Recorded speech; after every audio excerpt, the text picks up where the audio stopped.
Pontalba. Greetings and a very warm welcome to the incredible sketchbooks of Gaston de Pontalba, part of the 2021 virtual lecture series from the Institute of Classical Architecture and Art. I am Kevin Harris, president of the Louisiana chapter. For tonight's presentation, we've joined forces with the Louisiana State Museum Foundation as collaborator and co-sponsor for this event. In addition to our virtual series, the ICAA hosts lectures, workshops, and travel programs as part of our mission to advance the appreciation and manifest the principles of classical and traditional architecture and its allied arts by engaging practitioners, students, educators, and architecture enthusiasts of Louisiana. If you're not already a member, please consider joining and helping us continue to offer these wonderful programs. You can join by visiting our website at www.classicist-la.org and clicking the Join tab.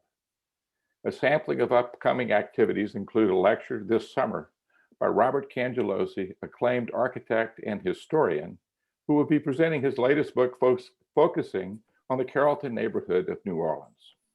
And in October, we are hosting a full day's foray to visit historic gardens and houses in St. James Parish. I want to thank our ICAA program committee, Kelly Calhoun, Courtney Coleman, and especially Peter Patoot, who is responsible for reconnecting Louisiana with tonight's special guest. Tonight's event is also the result of a collaboration with our co-sponsor, the Louisiana State Museum Foundation. And I want to thank the team there, and especially Susan Mcclay, who will be conducting tonight's interview. The Louisiana Museum Foundation, or LMF, is the official state-supported museum of Louisiana history and culture, and encompasses a statewide network of national historic landmarks and who sustains many of Louisiana's important historic sites and museums. Please explore more about the LMF and their offerings on their website, www.thelmf.com. Our special guest and treasured resource behind tonight's event is Pierre De Montablan, son of Charles Edward and Isabel, the current Baron and Baroness de Pontalba. Pierre currently resides in the family Chateau De Montlovet and has been awarded degrees in modern literature, political science, and holds an MBA. At present, Pierre has devoted himself to preserving the history and archives of his illustrious family, who are so fundamentally important to the early development of Louisiana. Pierre's efforts have brought to light the subject of tonight's discussion and presentation about one of the many of the recently discovered sketchbooks by his ancestor, Gaston de Pontalba, recording the travels of this remarkable family. Leading tonight's interview of Pierre, we are lucky to have Susan Mcclay, Executive Director of the Louisiana Museum Foundation. She has been instrumental in bringing numerous projects to the Cabildo, and especially the Baroness de Pontalba and the Rise of Jackson Square, an exhibit whose opening was graced with a period costume gala that featured special guest Charles Edward and Isabel, the current Baron and Baroness de Pontalba. Mcclay holds a Bachelor of Arts degree in political science and a Master's in public administration from the University of Southern California. Please join me in welcoming Susan and Pierre as they share with us a fascinating and personal bit of Louisiana's history. Susan?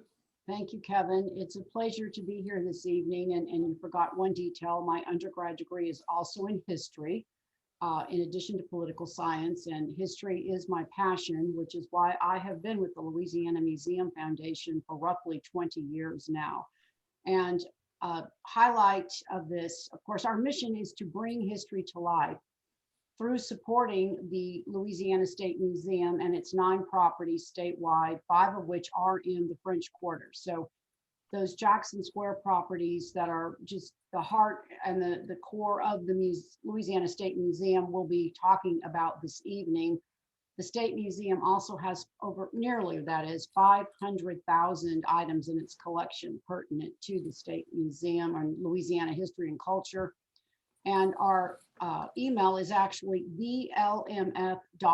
We are not a .com, we are a .org. So if anyone is interested in learning more and joining our organization as well as the ICAA, I encourage you to go to our website. And it's just an honor and a pleasure to be here this evening and to partner with the ICAA Louisiana chapter, because our missions really are very closely aligned, and we're all about preserving this wonderful classical history and art of the state of Louisiana. So without further ado, Susan, before you go, have a little champagne. thank you, Peter. Cheers to everyone for joining us tonight. So without further ado, Pierre, I'd like to say to you, is it bonjour or bonsoir, since it's 1 in the morning in Montlovet? Which would I say? Well, usually at that time of night, it's good night, but I'm a late person, so it's fine. It's whatever you prefer. Well, thank you for that. And I liked your earlier answer when we were practicing, which is neither. Everybody should be in bed at 1 in the morning. But at any rate, it's just a pleasure to have you here. And I think everybody would be interested to see where you are, what Montlovet looks like. So Kelly, you could please go to the next slide and show us. Okay, Pierre, here is the Chateau de Montlovet. Tell us about it. It's just fabulous. Tell us what we're looking at here. Well, I will, but first, let me thank you for having me. It's always a pleasure to share our archives, and it's also a pleasure to know that there are some friends and cousins, dear friends and cousins with us tonight. So, the Chateau. As you can see, it's an unusual one. The foundations are medieval, 12th to 14th century, we're not really sure.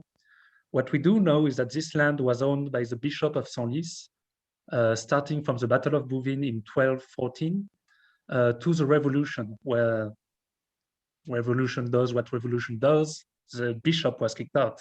And so after the Revolution, the land and the castle was bought by Joseph Xavier de Pontalba in 1807 with the fortune he made in Louisiana. So he was coming back to France. And all along the 19th century, he would enhance Mont-l'Évêque into an architectural fantasy. So what we see today is quite early. It's late 19th century. The current appearance is 1890. And it's a style called Gothic Revival, but a subcategory of it called Troubadour, which is defined by this fantasy expressed through stone. So it's an unusual one, and it's fun. It's fun to look at, and it has some personality, I guess. So the troubadour style is really more something that we would see in a fairy. It's kind of like a fairy tale image of what medieval castles looked like, and something that we would tend to see in a storybook more than in reality from the medieval. Oh, yeah, absolutely. Pure fantasy. This is not what a medieval building looks like. This is a reinterpretation of what it would look like. Okay, and Pierre, I think just about everyone that's with us this evening is probably aware of the tragic tale or real life occurrence of when Micaela, and that is our Baroness de Montalba, who built our 2 Pontalba buildings, and I will be using the Spanish pronunciation of her name.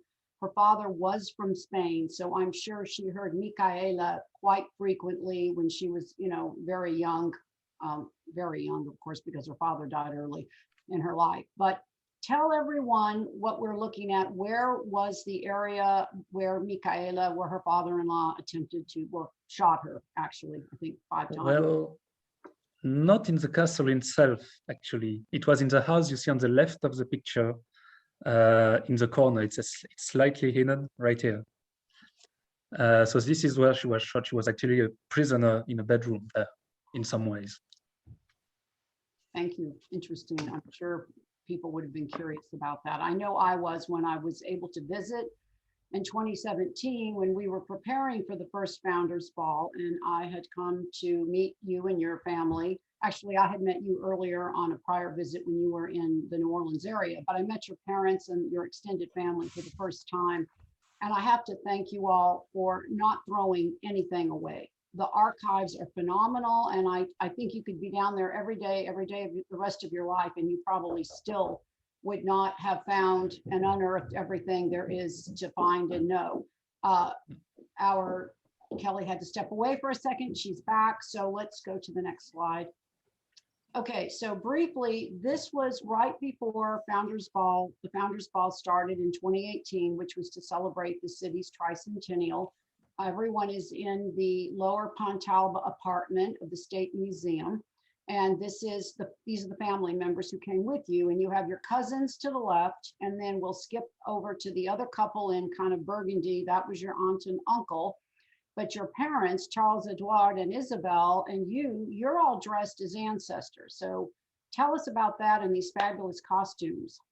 Oh yeah, so we wanted to honor the LMF ball and our Louisiana roots with these costumes. So what we did is we got inspired by portraits and documents, and we rented these costumes based on that. So my father, who's a bearded man with a red jacket, is portraying Jean-Joseph Delfaux de Pontalba, who was both the first to carry the name Pontalba and the first to go to New Orleans in 1734. My mother is portraying Marguerite Broutin, who was his wife, and she's based on a portrait that is currently at the HNOC. So it is a very researched costume.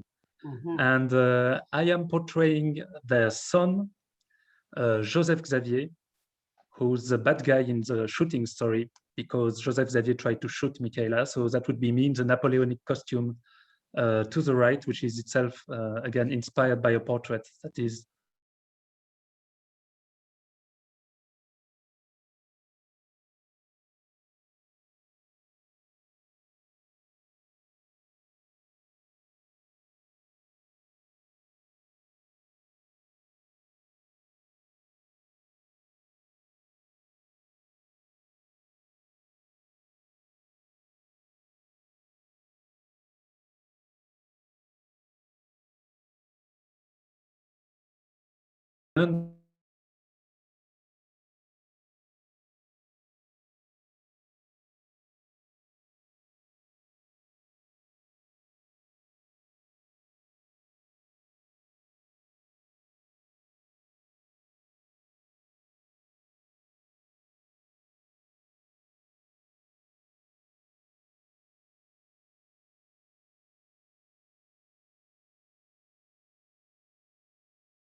she would be, here we go again. So first she would build in Paris what is known as the Hotel Pontalba, which is currently the residency of the ambassador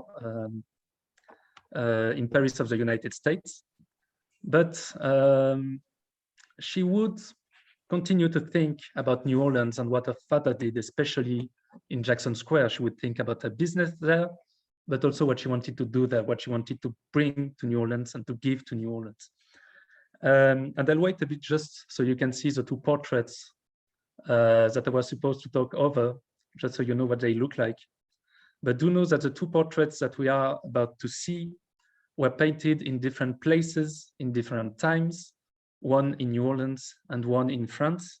And for the first time in 2018, they were brought together at an exhibit at the Cabildo, and it was something special for someone of the family. These two portraits side by side. So Don Andres portraits, which we'll see hopefully very soon, was painted by Salazar, which many of you probably know through another exhibit, a recent exhibit, I think it was 2 years ago. So painted by Salazar, and it hangs at the Ursuline Convent in New Orleans. Are you able to switch? We can hear you, Suzanne. There we go. So Don Andres is on the left.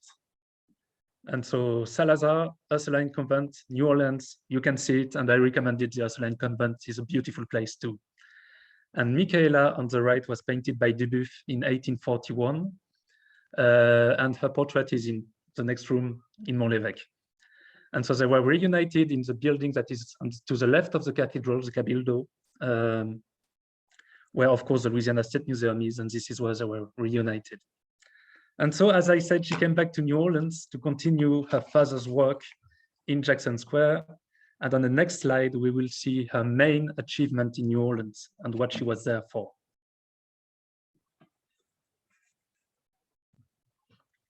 Next slide, please. Yeah, there we go. So on these various pictures, you can see the Pontalba building. So what happened is that in 1848, France was not exactly a peaceful place. A revolution was brewing in Paris, and Mcclay decided it was time to leave. So first she went to London, and from there she decided it was time to go to New Orleans, finally come back to New Orleans in 1848 to take care of a business there and build this, the Pontalba buildings. So there are twin buildings, the lower and the upper, lower being downriver and upper being upriver, the river being, of course, the Mississippi. And you can see some pictures of it here.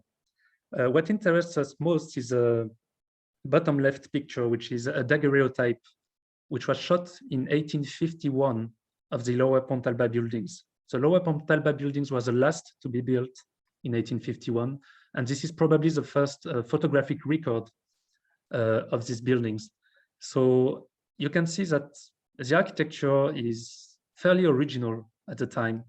It was inspired by both the Place des Vosges in Paris, in the way they were supposed to work.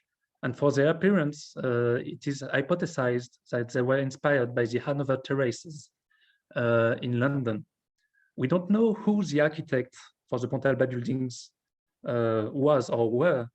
We know that James Gallier and Henry Howard were involved, but we don't know exactly what their role was. We know that Howard was mostly about building the buildings, but not making the plans. And what is very likely is that Michaela came to New Orleans with those plans and maybe modified them on the spot. But this view, this daguerreotype is something we cannot see today. That's why it's quite interesting, because there were no trees when it was done. So, but still, the Pontalba buildings haven't changed much since then. And it is in the lower Pontalba buildings that is located the 1850s house, which is a Louisiana State Museum.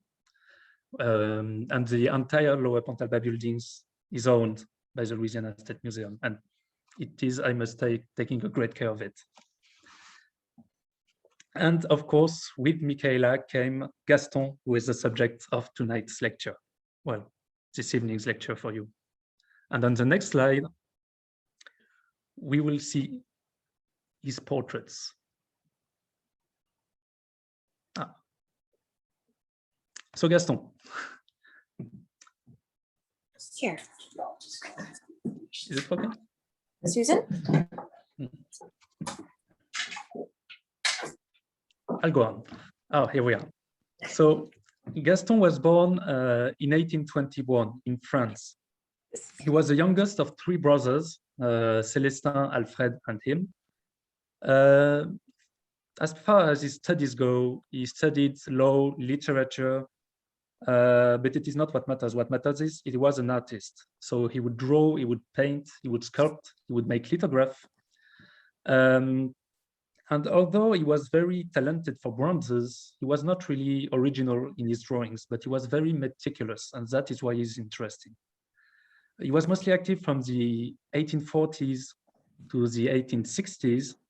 He never married, he never had children, but he was very close to his mother, to whom he served as a private secretary, and that is why he came to New Orleans with her. So when he came to New Orleans, he had never seen the city before. And it is very interesting because he would draw everything he saw. To him, everything was new there. And so we can see here three portraits around that time. On the left is a painting by Harry Scheffer, done in between 1845 and 1846. In the middle is a self-portrait by Gaston that he made in New Orleans, so 48-51. And on the right is a daguerreotype, another daguerreotype, same thing, 48-51. So this is what he looked like while he was in New Orleans, drawing everything we are about to see. And on the next slide is... But Pierre, can you hear me? Oh yeah, How old was Gaston at this time? He was 27. Thank So you. My age, actually. And so he would come back with this, Voyage en Amérique. So this is a sketchbook we are going to talk about. It is one of many sketchbooks, as we mentioned. And one of the, what's interesting about this one is that, as you'll notice, a green binding. When Gaston would put drawings in binding like this, it meant that these were drawings he was satisfied with. You have to think about it like a Facebook album. There were no photographs, so this is a Facebook album, but from 1851.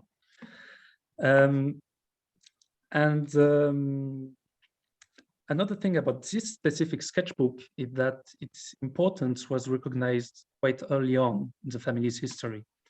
Gaston was mostly overlooked in the genealogical research, sorry. But this sketchbook was kept in a safe, and it was exhibited as soon as the 1950s in New Orleans in the Louisiana State Museum, and then again more recently in 2019 at the HNOC. So to the family and to New Orleans, this has always been an important sketchbook.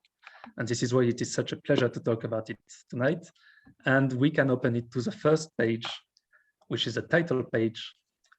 So the title in French is Voyage à la Nouvelle-Orléans, du 22 février 1848 au 7 mai 1851, which in English translates as Travel to New Orleans from February 22, 1848 to May 7th, 1851. And of course, you can see St. Louis Cathedral, the Cabildo on the left and the Presbytery on the right, as they looked when they left New Orleans in 1851. But first, before leaving, they had to come. So how did they come? By boat through the Atlantic. And which boat? The Henry Clay. And so this is a drawing titled On Board the Henry Clay, a dream on board the Henry Clay. So Gaston wouldn't draw people very often, but when he did, it would often be his good friend, Klein, very, very close friend of Gaston, who is drawn here on the bottom bunk. And as you can see, he does not feel well. He's very sick, feverish, and he's having a weird dream. Above him is Pierre, who is described as a servant of Comte de la Croix. And Pierre is mocking Klein for his feverish dream. He's not very compassionate, we could say. But so a tough journey through the sea, you can imagine it was rough. They were not comfortable. But eventually, well, they arrived in the United States, first in New York, and then went on to New Orleans. And in the next slide, this is what they saw when they arrived. So as you can see, the presbyter and the cabildo had been raised recently on Michaela's suggestion. She was not in New Orleans yet, but already she had suggested adding a floor to them. And the cathedral, in comparison, is too small. So this was drawn in 1848. This is what they saw. And as you can see, Jackson Square didn't exist as it does today either. It was used as an artillery park. It was a mud field. Nothing interesting was going on. It was not a garden. It was utilitarian. And it didn't really have much going for it, but Michaela would work on that. And on the next slide, we can see the changes that were done to Jackson Square by Michaela. So this is 3 years later, Jackson Square in 1851. As you can see, the cathedral finally looks like it does today. So this is drawn from the upper Pontalba building. So again, upriver, looking at the lower Pontalba buildings. So the ones that are owned by the Louisiana State Museum. Jackson Square has been turned into a garden. You can see that the trees were freshly planted. The sky, of course, is very dramatic because this is Gaston, it has to be dramatic. And on the right, you can see a forest of sheep masts. Of course, what is today known as the French market. And so this is what it looked like when they left. How was called the French market at the time? Do we know? Yes, the French market was where the butchers all were, and until the meat started being offered in other parts of the city, it was known as the butcher's market.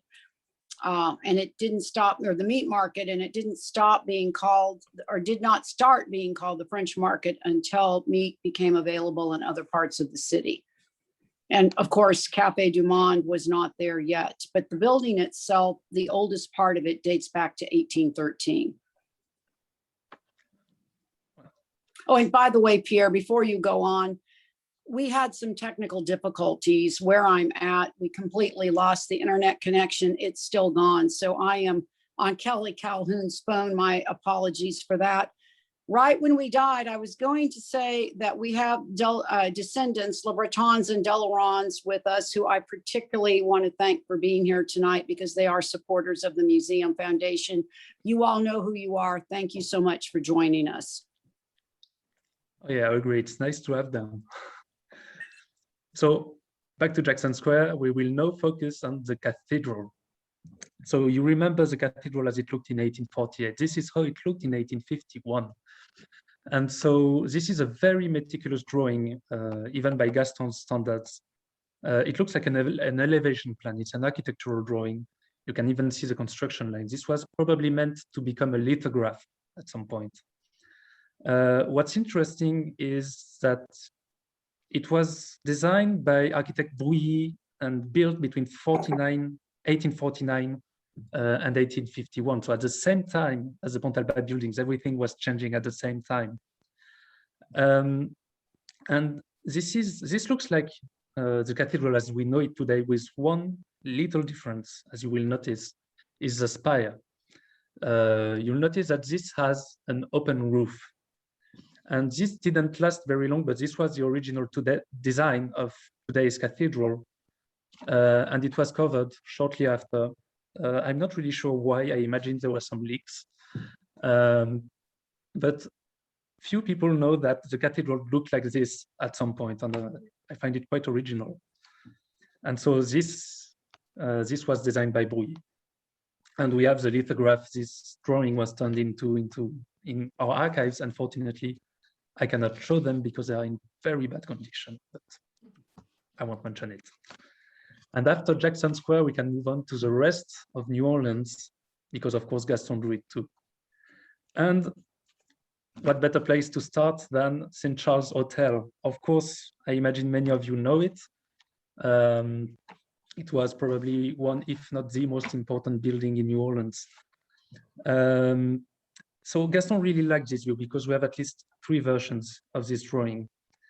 And we can understand why, because this mighty St. Charles Hotel, which opened in 1837, this is the first one. It was designed by James Gallier, and you can see it's a neoclassical look of Greek inspiration.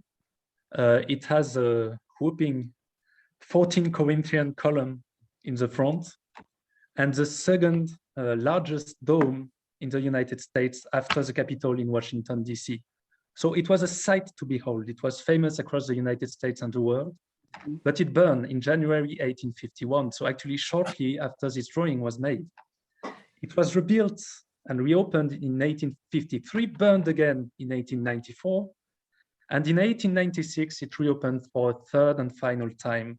And it was said in an advertisement that the third one was the only fireproof hotel in New Orleans. And I'm sure that the irony wasn't lost on those who knew what happened to the 2 previous ones. But well. And then another neoclassical buildings on the next slide is this one. So this drawing is actually titled Maison de Monsieur Shepard on Canal Street. So House of Mr Shepard on Canal Street. We can, of course, assume that the house is speaking of is the one on the right, but the focus here is clearly the church. So this was the second Christ Church, which was built on the location of the first Christ Church, which was the first Protestant church in historic French Louisiana. So the Louisiana that was sold to the United States, not current day Louisiana. Anyway, so it was designed by James Gallier too, in 1835 in a neoclassical style. So St. Charles Hotel had Corinthian columns. This one has Ionic columns, much more simpler. Of course, a big pediments, very heavy pediments, and it is meant to evocate a Greek temple. So it was consecrated in March 1837, but bought by James Trudeau in 1847 and turned into a synagogue in 1850. So at the time this drawing was made, it was already a synagogue, but it was known as Christ Church. And you can read up on this in more detail in this book. I hope you can all see it. It's about the American section, and there's a wonderful section about this exact building. And let me tell you, it looks exactly as Gaston drew it.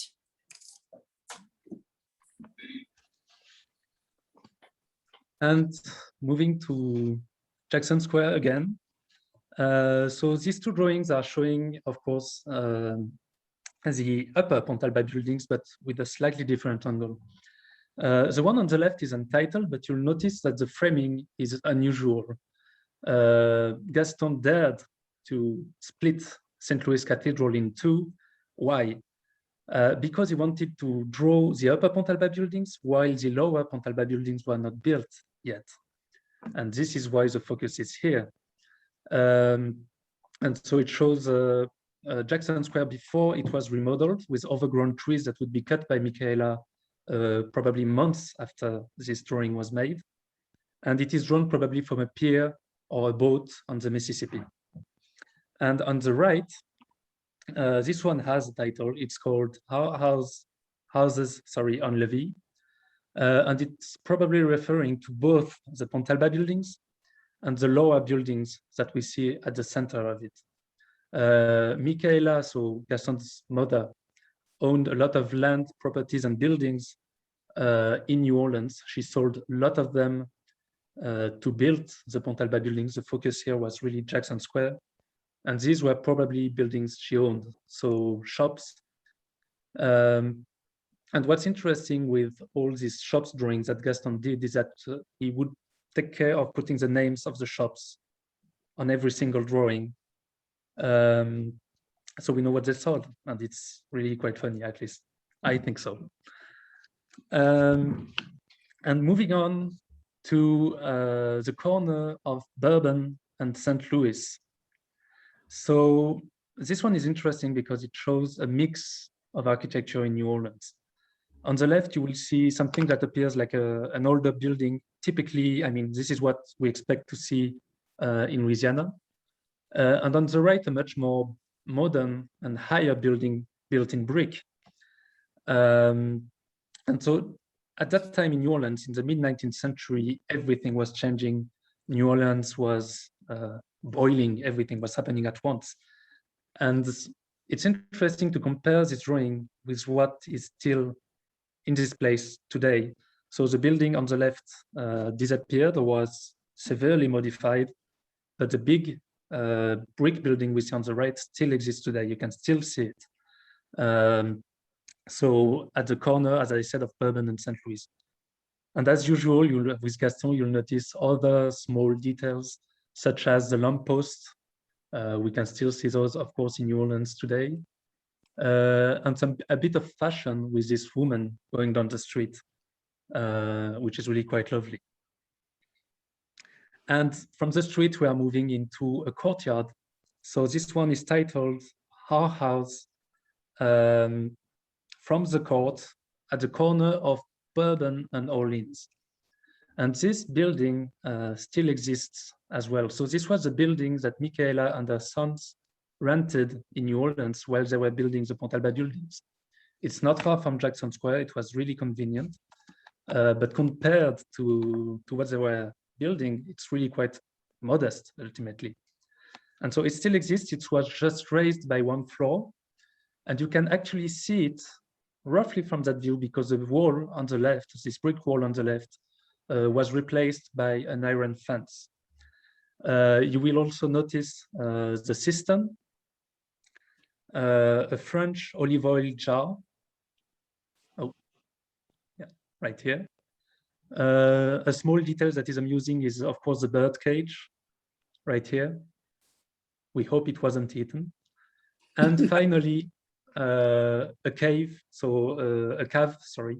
So a cellar, which were quite rare in New Orleans because, of course, the water, there's water in the soil. So cave would be quite rare. And I'm told that there are only 2 known surviving caves, cellars in New Orleans today. This one is not included, unfortunately. And Pierre, it's the door to the right of the bird cage, down on the lower right of the bird Yes. cage. Mm. Just you can making see- sure everyone understands where this Le Cave is. And you can see a ventilation shaft left of the stairs, which is another sign. And from the living room of that house, this is what Gaston saw. So this one is titled Rue d'Orléans, Vue du Salon. So Orleans Street from the living room, from the living room, sorry. And so again, we can see different kind of buildings, again, different from what we saw before. An interesting detail is a sign on the left of this drawing, because it is in French. Some buildings had signs in English, but others still had signs in French, especially in the French Quarter. It isn't called, after all, the French Quarter for nothing. But in contrast to this house that looks typically New Orleans, I mean, it fits. We have the next slide, and this one is quite odd. So this one is titled Between St. Louis and Toulouse. This building is called Stickney's Circus, which is probably an equestrian circus. And I don't have to tell you that this is not what you expect to see in New Orleans. So you have all these Gothic revival details. It would fit better in Mont-l'Évêque than in New Orleans. These broken arches, these stone laces. And it's really quite an odd building. And already, while Gaston's drew it, it's completely derelict. So it doesn't exist today, at least I didn't find it. And you'll notice, of course, that Stickney's Circus, of course, is in English, in contrast to the sign in French we saw just before. So the 2 were existing at the same time in the same quarter. And you'll also notice that Gaston used a little perspective trick because, of course, he was drawing from across the street and the streets are narrow. And you'll notice that the roof line is curving up on each side to give a more spacious impression of this building so that he could show them all. And then he would show the house where Klein lived in the next slide. So this one is called Carondelet Street, House of Klein at number 10. It was drawn in June 1850. And so the House of Klein at number 10, so he put the number 10, it's right behind these 2 gentlemen in black at the right of the drawing. This is where Klein lived. So Klein, again, was a very close friend of Gaston, the one we saw in the boat drawing. So we are not in the French Quarter anymore, of course. And you can see the church or synagogue we saw earlier at the back of the drawing. The drawing which was called House of Mr Shepard. So obviously Klein stayed in his own place. He didn't stay with his friend Gaston or with his friend's mother, Michaela. He was young, he was in New Orleans, so he decided to have his own house, have his own fun, but not too far from the French Quarter anyway. And we have, after this drawing, a drawing of what his apartments looked like inside number 10 in Carondelet Street in June 1850. So this drawing, which is titled in French, Ayant déménagé pendant 6 jours, il se repose le 7e, which in English translates as, having moved in during 6 days, he rested the 7th. Of course, it is a reference to the creation of the world, to Genesis. As I said, when Gaston would draw someone, it would usually be Klein. When he drew Klein, it was usually to make fun of him, and this is what he's doing. This looks a bit like a caricature, of course. Klein is a bit ridiculous in this posture, warming his hands with this ridiculous little hat. So making fun of Klein is a thing Gaston would do. So it was probably not drawn in June, like the previous drawing, since apparently it's cold. But we can still notice a few details in this interior. Mostly this gondola chair, unblown glass jars of on the lintel of the chimney, maybe with an apothecary's purpose, and of course the fireplace itself. So rare view of an interior of New Orleans in 1850, and we have the address, number 10 Carondelet Street. And Peter tells us that that is a gondola chair that was probably made in France because of the detail. Yeah. Klein came with a lot of package for all we know he could have brought it. And now we're leaving New Orleans. So we are obviously in the countryside, and this is the Habitation Lacroix. I mentioned Lacroix again with the boat drawing. So you remember that Klein was on the bottom bunk, and above him was Pierre, a servant of Comte Lacroix. Comte de Lacroix was a close friend of Michaela, also her confidant and her business advisor. He was a consultant for her. We know his family owned a sugar mill in Louisiana, and this was apparently their house. So it would seem Gaston would go a lot there. They were close friends of the family. As far as the architecture goes, I think Suzanne will know more than I do.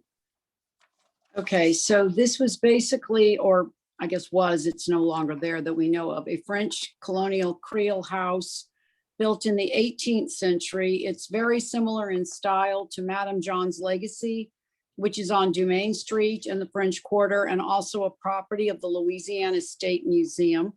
And Pitot House, which is out on Bayou St. John, that many of you, I'm sure, are aware of. But the kind of distinguishing features, if you notice, that it had on the upper gallery, it's bracketed. The columns are bracketed upper columns. This is very rare.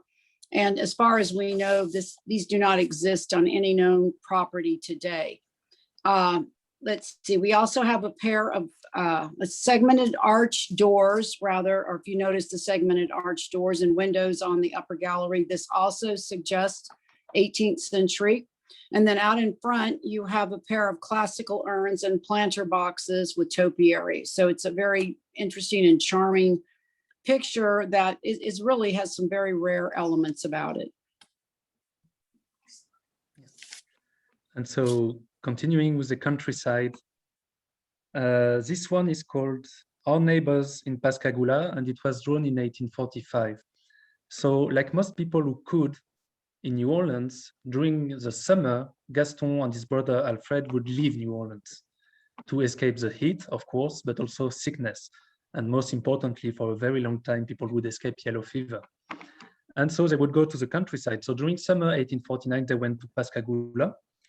Michaela, we know she came too, but she was mostly in New Orleans. Gaston said Michaela probably made back and forth because there was a belief in the 19th century that Creole people were protected against yellow fever, that they were acclimated to it.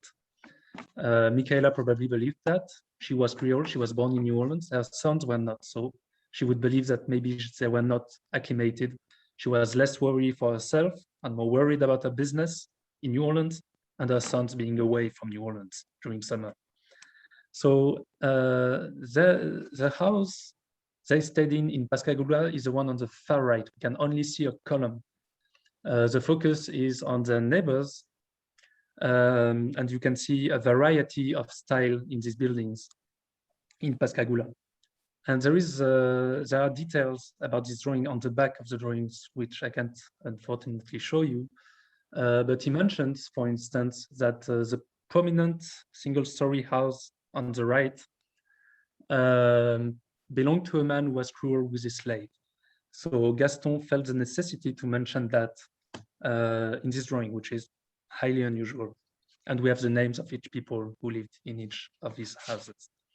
And in summer 1850, they went to Madisonville.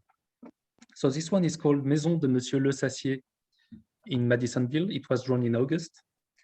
And And of course, Madisonville, as many of you may know, is on the bank of Lake Pontchartrain. It was a popular resort during summer for people who would escape New Orleans. And again, of course, a different style of architecture. And another detail is the Spanish moss. You may be used to it when you live in New Orleans, but Gaston was fascinated with Spanish moss. He would draw a lot of trees with it hanging from them. It was a favorite subject of his while he was in New Orleans and in Louisiana. And continuing with Madisonville, the next slide is called Our House in Madisonville in July 1850. So obviously, we don't know which house it is, and it's not important. The focus here is the scenery. But apparently these were mostly modest houses, simple houses. But you'll notice the boat. It appears that it was a common pastime in Madisonville because it keeps you fresh during the warm summer. And we see one in the next slide too, which is called, in French, it's Madison en face l'Hôtel Washington. And we have a small translation problem here because we do not know if it drew the Washington Hotel or if it drew from the Washington Hotel based on the title. At any rate, it was drawn in August 1850, and it shows the bank, of course, and the building on the banks.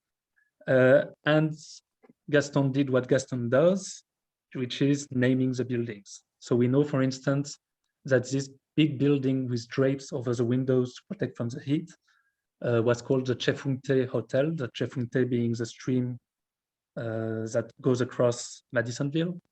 And the building right next to it was a washing house, apparently. And again, as you can see, boats on the Chefunte, and we can imagine maybe on Lake Pontchartrain as well. And speaking of the Chefunte, on the next slide, we see the lighthouse that was at the mouth of the Chefunte, and that still is at the mouth of the Chefunte on the banks of Lake Pontchartrain. So it was built in 1837. It was a 36 feet tall brick building, and it had a rough history. It was damaged during the Civil War. It was damaged with storms, hurricanes, the usual. And since 2003, volunteers are restoring it. And I strongly encourage you to go check the Madisonville Maritime Museum website or the museum itself to support this endeavor, because this lighthouse that you see here in 1850-51 still exists today. And hopefully it will still exist for generations to come. So you can support them, the Madisonville Maritime Museum. And finally, the last slide, as you may notice, is not a building. So again, Gaston rarely drew people. And this is one of two drawings of slaves that we know of done by Gaston in New Orleans. The other one, unfortunately, is lost, but we still have this one. And obviously, this one is not poking fun at anyone. It's very dignified. You'll notice that the face is very detailed, whereas the clothes, although the fashion is interesting, is much more sketchy.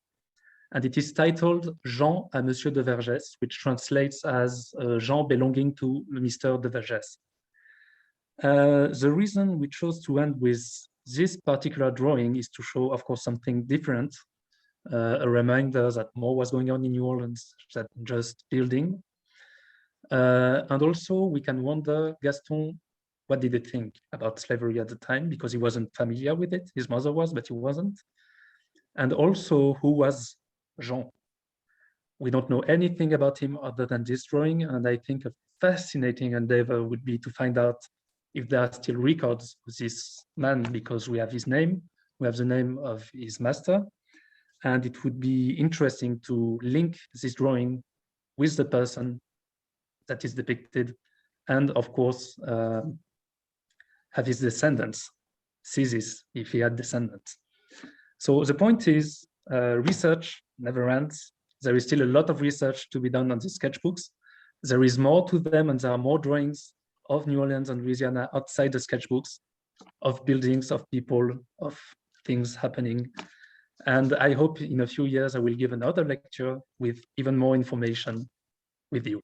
And that is it.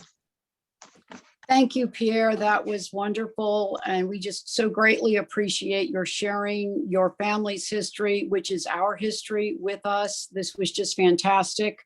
It was a pleasure to have participated with you. And again, I'm sorry that we had technical difficulties on our end, but Pierre, I hear you were a trooper and you kept right on going. You did great. Everyone is applauding where I am. Anyway, Kevin, thank you for having us, and back to you. Susan and Pierre, thank you so much for sharing this incredible trove of sketches and drawings. As an architect, I'm impressed. I too have difficulty drawing and sketching individual people. I'm much better at buildings. But this was just amazing, and it's so rich in history, and your family has been so important and instrumental in actually helping develop the what is now the state of Louisiana.